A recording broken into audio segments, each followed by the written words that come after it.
Mis amados hermanos, 6:15 de la mañana, nos volvemos a encontrar en la presencia de Dios, primeramente en oración, después en la palabra. Hoy por la mañana meditaba yo en la vida de todos aquellos hombres que, como el apóstol Pablo, como Pedro, como todos aquellos que al inicio de la era cristiana tuvieron que perseverar y ser constantes y firmes, y que aquellas realidades que vivían, sea en tribulación, en aflicción, eran cambiadas a través de la oración. Muchos de ellos en prisiones, en persecuciones. Y yo me pregunto, ¿y qué nos resta a nosotros, no? Habiendo recibido tan gran ejemplo y tan grande nube de testigos delante de nosotros, ¿cómo habremos de detenernos o cómo habremos de dejar de luchar o de perseverar? Siendo que encontramos en Dios siempre una respuesta, siempre que encontramos en Dios la fortaleza para continuar hacia adelante. Las situaciones que vivimos en este mundo no son diferentes a las situaciones que vivieron ellos o las situaciones que vivieron después del año 472 hasta el 1540, cuando la iglesia se sumió en un oscurantismo. Sin embargo, muchos hombres no se rindieron, muchas mujeres siguieron perseverando, a pesar de la era de tinieblas, de las oscuridades que cubrían a las sociedades, la represión. Muchos de ellos siguieron orando, clamando, suplicando por una libertad que solamente provenía de aquel que la podía dar, en este caso nuestro Dios. Así estuvo el pueblo de Israel en Egipto, suplicando, clamando, hasta que Dios les escuchó. Simeón luchando, presentando oraciones, súplicas en el templo, al igual que Ana, hasta que la respuesta de Dios vino. Y entonces la realidad fue diferente. Quisiera que fuéramos en esta mañana a una cita que se encuentra en la epístola a los Colosenses capítulo 4. El apóstol Pablo, un instrumento elegido de Dios para no solamente llevar el evangelio, visión, misión que lo consumía, propósito que lo hacía entregar su vida cada día al Creador. Dice en el versículo 2, sean perseverantes en la oración. Perseverantes en la oración. Hay otra porción del Apocalipsis donde nos habla acerca de la perseverancia de los santos. ¿Y qué es la perseverancia? Es el continuar, es el seguir. En las carreras profesionales regularmente muchos inician y son pocos los que terminan. ¿Por qué? ¿Cuál es el elemento clave o el ingrediente agregado o faltante en el principio y culminación de una carrera? La perseverancia. Es decir, la constancia. Hay muchos que inician siguiendo al Señor. Sin embargo, cuando viene la aflicción, la prueba, cuando vienen las preocupaciones del mundo, se alejan. Y muchas veces es fácil culpar a otros, ¿no? Decir es que no tuve el apoyo suficiente.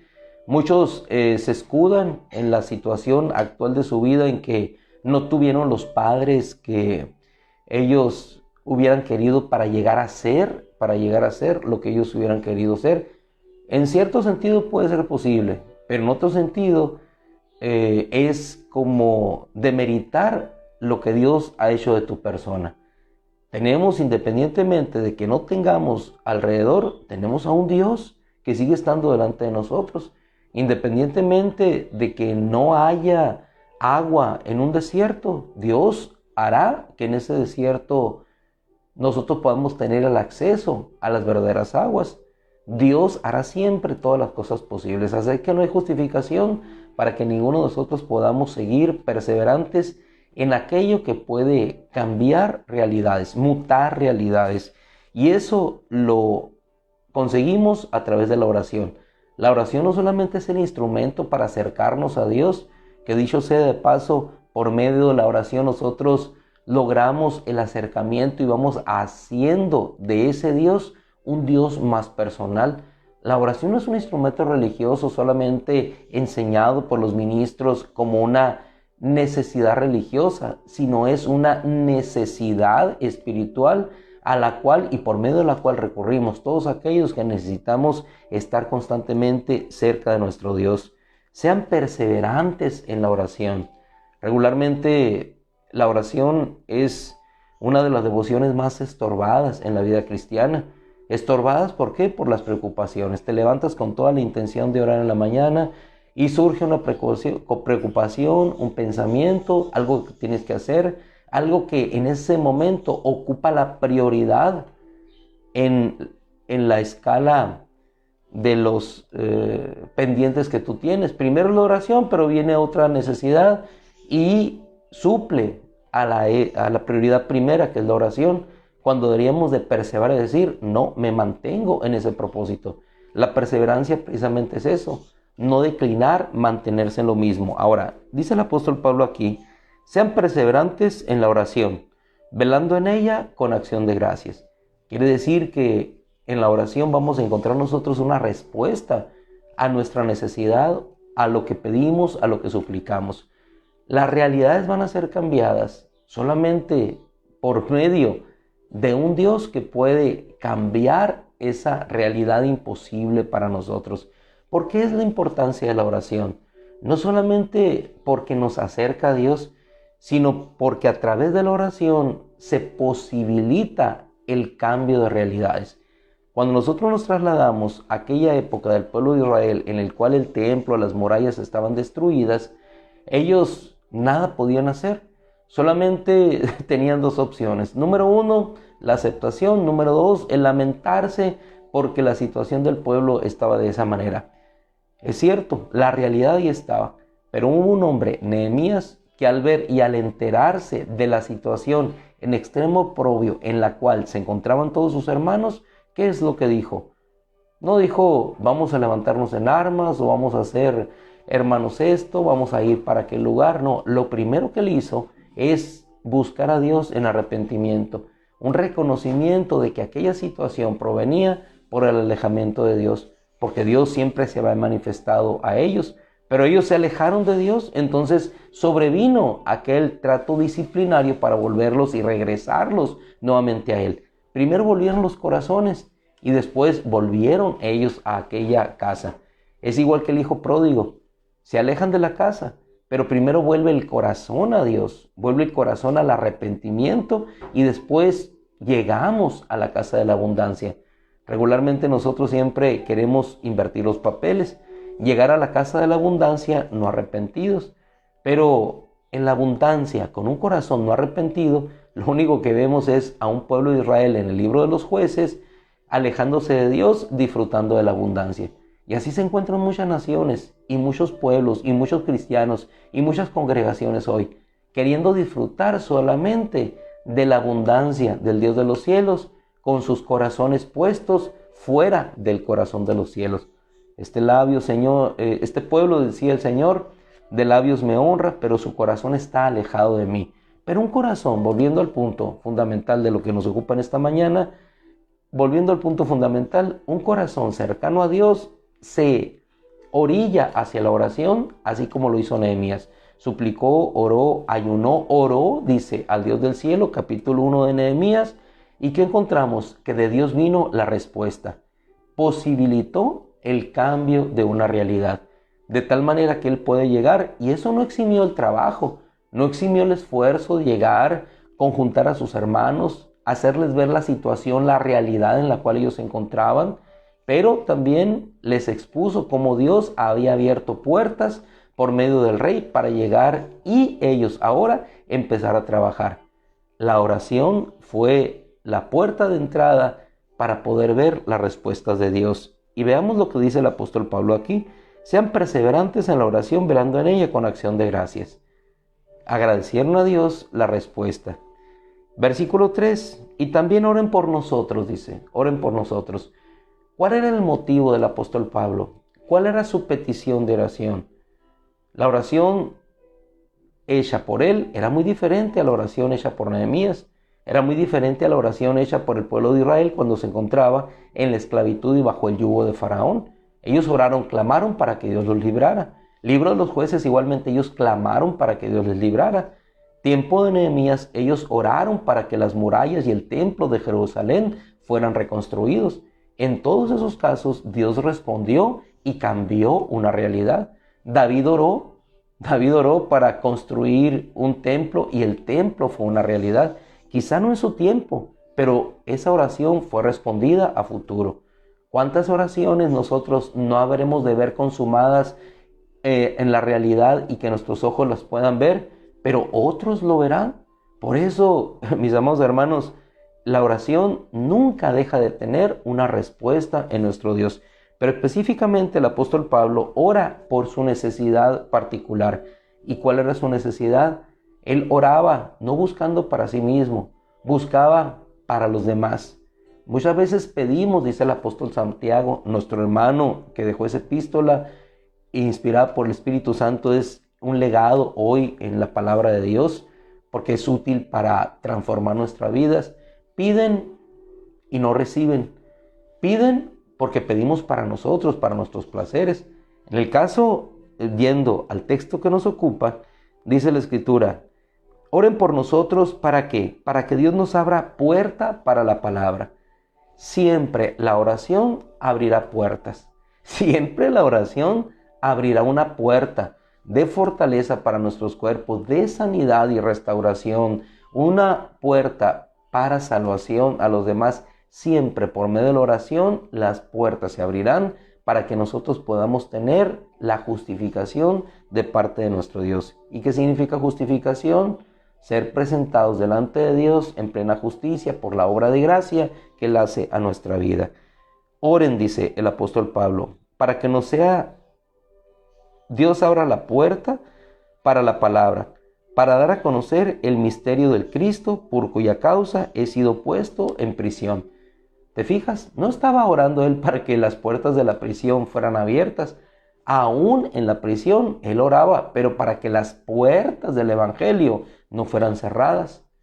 Muchas veces no recibimos, como bien decía nuestro hermano Santiago, porque pedimos, pero pedimos para nosotros mismos. Pedimos para que sean abiertas las puertas de la prisión, pero en realidad Dios abre las puertas, como las abrió con Pedro, para que él en libertad pueda seguir abriendo esas puertas de los corazones hacia el evangelio y que otros puedan recibir salvación. Pero ¿qué implica la perseverancia? ¿Qué implica el no rendirse? ¿Qué implica el seguir cada día, así como seguía Daniel 3 veces al día? No importaba las acusaciones que pesaban en su contra, él seguía orando porque estaba convencido que el Dios del cielo habría de dar una respuesta a su vida. ¿Ustedes no creen que Daniel oró cuando fue llevado cautivo a Babilonia? Él oraba por el regreso a su tierra, él oraba por Jerusalén. Le fue dado en respuesta a las cosas que habrían de acontecer en el futuro, y eso trajo paz a su corazón. Hermano amado, no solamente la oración posibilita un cambio de realidad. La oración es lo único que tenemos para que Dios pueda transformar aquellas cosas que nosotros no podemos hacer. Muchos hacen de la oración solamente un eje secundario en la vida cristiana, cuando en realidad la oración y la palabra deben de ser los motores principales que impulsan a todo cristiano hacia el objetivo al cual Dios lo va dirigiendo. No al objetivo al cual nosotros nos dirigimos, sino hacia dónde Dios nos quiere dirigir. En una ocasión estaba toda la iglesia reunida, había profetas, había también evangelistas, había maestros en una reunión en la iglesia primera del libro de los Hechos, y allí el Espíritu Santo, dice, tomó a dos, uno de ellos Pablo, para la obra que les he encomendado. Es por medio de la oración que se encontraron las respuestas, es por medio de la oración que el Espíritu Santo mostró una realidad a ellos, y a partir de ahí ellos siguieron hacia adelante. La oración siempre ha sido el eje motor fundamental para que todo hijo de Dios en fortaleza salga adelante y pueda encontrar la respuesta de Dios. Una última cita que podríamos ver en referencia hoy, la encontramos en Mateo capítulo 18, versículo 10. Es el ejemplo y la parábola de cómo nuestro Dios nos da el mensaje, el consejo de no confiar en nosotros mismos, sino confiar en Dios y encontrar en Dios una respuesta. Obviamente el contexto de Mateo 18 entre el publicano y el pecador nos está hablando acerca del menosprecio de uno hacia con el otro. Pero en ese pasaje del capítulo 18 podemos ver cómo estos dos hombres subieron a buscar a Dios, subieron al templo a orar, dice el versículo 10, subieron a orar a orar, es decir, a buscar encontrarse con Dios.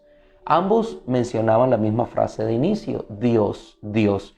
Nada más que uno, el fariseo, y ambos puestos de pie, uno de ellos decía y se comparaba con los demás. Dios, yo soy así, no soy adúltero, no soy como este publicano, ayuno 2 veces al día, te doy el diezmo de todo lo que gano. El otro, el publicano, también se dirigía y decía la misma palabra, Dios, Dios. Pero entre uno y otro mediaba una realidad muy diferente en sus corazones. El uno acercándose a ese Dios santo y reconociéndose él pecador. El otro acercándose a ese Dios santo y justo, pero reconociéndose a sí mismo justo y santo. ¿Quién de los dos, dice la Escritura, descendió justificado? Versículo 14 nos dice que el publicano, descendió a su casa justificado más que el fariseo. Independientemente del mensaje implícito, el mensaje claro que nos da la Escritura por medio de lo que Jesús nos quiso ilustrar, el mensaje de no enaltecerse y despreciar a otros, aquí nosotros lo que rescatamos para la oración es cómo la realidad y uno de otros cambió a través de la oración. Uno descendió a casa justificado. ¿Y qué significa justificado? En paz con Dios. Porque Dios le justificó, porque Dios le hizo sentir que su arrepentimiento había sido aceptado. ¿Y qué es lo más importante de la oración? Que nosotros podamos ser escuchados por Dios y que tú puedas sentir en tu corazón que Dios te escuchó. ¿Cómo descendió este publicano? No descendió en la misma situación. Entonces, ¿qué obra, qué posibilita la oración? No solamente que unas murallas sean reconstruidas, no solamente que un templo sea nuevamente reedificado, no solamente que una persona sea librada de su enfermedad o liberada del demonio que le atosiga o que le lleva a una enfermedad o un estado anímico o físico de tal o cual condición, no, sino sencillamente también que nuestra condición interna a través de la oración cambia la realidad. ¿Quieres sentirte alegre? Que la tristeza que hay en tu corazón se torne en la alegría. Vayamos a la Escritura. El que esté triste, ¿qué dice la Escritura? Haga oración, hacer oración. Y la oración cambiará la situación anímica, el estado espiritual en el cual tú te encuentras, por un cambio que glorificará a Dios, que es el principio y el fin de todas las cosas. Que nuestra vida glorifique a Dios. Independientemente de cómo nos sintamos, de cómo estemos, de cómo andemos, de cómo estemos en cierto momento, hermano, que a través de la oración podamos sentir la fortaleza de Dios para seguir adelante. No como algunos fariseos lo hacían, que estaban en ayuno y ponían una cara de pesar porque se encontraban en esta situación, causando la lástima o en este caso el reconocimiento de los demás, para que dijeran, oh, mira, anda ayunando, mira cómo se encuentra. No, tú entra a tu aposento cerrado, tú lava tu cara, que ninguno se entere. Y así es la oración. Que no sepa tu mano izquierda, derecha, lo que hace la otra, porque entrando a ese lugar secreto, tu Padre que ve y que pides en lo secreto, te recompensará en público. La oración es el encuentro con Dios, posibilita, cambia realidades porque conoces a un Dios personal. La exhortación última en esta mañana sigue siendo la misma. No importa que otros se vayan de vacaciones, no importa que sacrifique tu descanso, no importa que aún en las condiciones propias de tu cuerpo sigas adelante, nunca te canses, jamás te canses de buscar a Dios en la palabra y en la oración, porque eso es lo que te mantendrá en pie delante del Hijo del Hombre. ¿Nos damos cuenta? La oración no solamente es para vivir bien en esta tierra cercanos a Dios, sino que nos mantendrá de pie cuando el Hijo del Hombre venga por nosotros. La oración hará que siempre nuestras lámparas permanezcan encendidas en todo momento. ¿Y qué es lo encendido? Alegría, gozo, fortaleza, restauración, comunión con Dios. Todo eso significa, y todo a su vez, a través de un acto tan sencillo pero tan trascendental como es la oración. Así es que yo te sigo invitando, que invites a otros a que sigan orando, a que no se rindan, a que sigan perseverando, para que, como dice el apóstol Pablo, puertas sean abiertas. ¿Qué puerta se te va a abrir a ti? Oramos entonces, que Dios abra puertas. Ministro, si quieres que Dios abra puertas en tu iglesia, oramos así. Si quieres que Dios abra las puertas del corazón de tu hijo, así como el padre del pródigo, oremos. Si tú quieres que Dios abra las puertas del corazón de tu esposo, de tu esposa, de tu jefe, oremos y creamos sobre todas las cosas que Dios responderá cuando nos acercamos a Él con un corazón contrito y humillado. Oramos pues en este día bendecido por Dios, así decía nuestro hermano Sergio, al cual secundamos en esa hermosa expresión. Padre, te damos gracias. Cada uno de nosotros estamos aquí hoy presentándonos delante de ti, sabiendo que tú eres el único que puede responder y abrir puertas, Señor, y cambiar, mutar realidades de murallas destruidas, templos, Señor, derribados, a murallas reconstruidas y templos, Señor, en los cuales nuevamente se lleve la adoración a ti. ¿Qué era lo importante? El templo, Señor, por la adoración y por el sacrificio. Padre, ¿qué puertas queremos que se abran en nuestra vida? Quizás algunos la sanidad, en algunos, Señor, puertas para la palabra, puertas, Señor, para que los ministerios provean siempre la salvación, puertas, Señor, para que los hijos puedan llegar al conocimiento de la verdad. Cada uno de nosotros, Señor, elevamos aquí esta oración para que puertas se nos abran, para que tu salvación llegue a cada hogar, a cada esposo, a cada esposa, a cada hijo, a cada congregación, y que tu Espíritu Santo siga haciendo la obra de restauración y el arrepentimiento en cada alma. En el nombre de Jesús oramos, Padre, y yo oro en el nombre de Cristo, para que todos aquellos que hemos elevado una oración, como esta hermana, Señor, por la cual seguimos orando en Ecuador, María Choés, Señor, por su hijo, que ella pueda no rendirse, Señor, sino que pueda ver la realidad de la transformación, que así como ella, nosotros podamos ver la respuesta a la oración en cada una, Señor, de las veces que nos acercamos a ti. Que cada golpe de pecho, como lo hacía el publicano, Señor, sea un toquido a la puerta del cielo, Señor. Que cada golpe, Señor, que demos en nuestro corazón, tocando nuestro pecho, sea como un tocar, Señor, en el cielo, diciendo, Señor, ábreme, justifica, respóndeme, que soy un pecador. Entonces, Señor, descenderemos en paz y con nuestro corazón justificado, porque tú, Señor, al que toca le abres, Señor, al que pide le das, al que busca, Señor, haces que encuentre. Gracias, Padre, en el nombre de Cristo, por tu victoria en este día y siempre. Gracias por tu paz hermosa que nos llena, Señor, por la paz y la tranquilidad que das a nuestro corazón, por el reposo, por la bendición, por la seguridad, por la comodidad, por tantas cosas preciosas y hermosas que solamente, oh tú, Dios bello, Dios eterno, Cristo bendito, nos puedes dar. Gracias, mi Dios amado, gracias, mi Rey, gracias, mi amado Señor.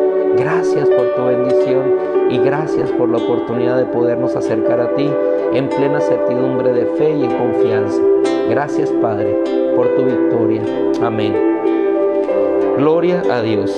Mis amados hermanos, qué hermosa mañana, qué bendecida mañana. Bien decía nuestro hermano Sergio, la misericordia nueva del Señor cada mañana. Nuestra hermana Elvira, siempre tan perseverante, ¿no? Mi hermana María, ahí la veía en una foto ahí con su familia. Otilia, que el Señor te bendiga, Otilia. El Señor siga bendiciendo tu vida. Mi hermana Ono, sabemos que es difícil, María. Ono igualmente, hoy con tu madre. Pero gloria a Dios que nos da la fuerza para seguir igual. Mi hermana Mónica igual, Leonardo, siempre, ¿no, Leonardo? En el esfuerzo, en la perseverancia, tantos años, pero aquí fortalecidos en el Señor por esta oración. Mi hermana Mayita, Señor te bendiga, junto con tu amado esposo, hombre valiente, perseverante y firme. Tus hijos igualmente. Que el Señor les bendiga, mis amados hermanos. La gracia del Señor les siga cubriendo y bendiciendo. Si Dios quiere, nos vemos mañana y próximamente el jueves por ahí en el retiro. Si Dios quiere, para convivir hermosamente. Así es, hermana Clarita. Que Dios bendiga a nuestra hermana Mavi con todo el favor del Señor, y a nuestro hermano Heriberto, las congregaciones hermosas igualmente. Señor les bendiga, les dejo porque mis hermanos tienen que salir a trabajar.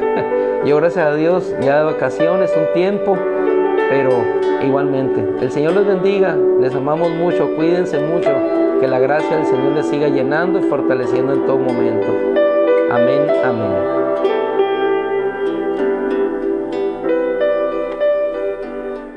Mi hermana Hermelinda, al rato voy a con usted. A eso de las 11 llego, si Dios quiere. Felicidades a la mamá, 90 y tantos años ya. 97, ¿no? 97 años. 97 años.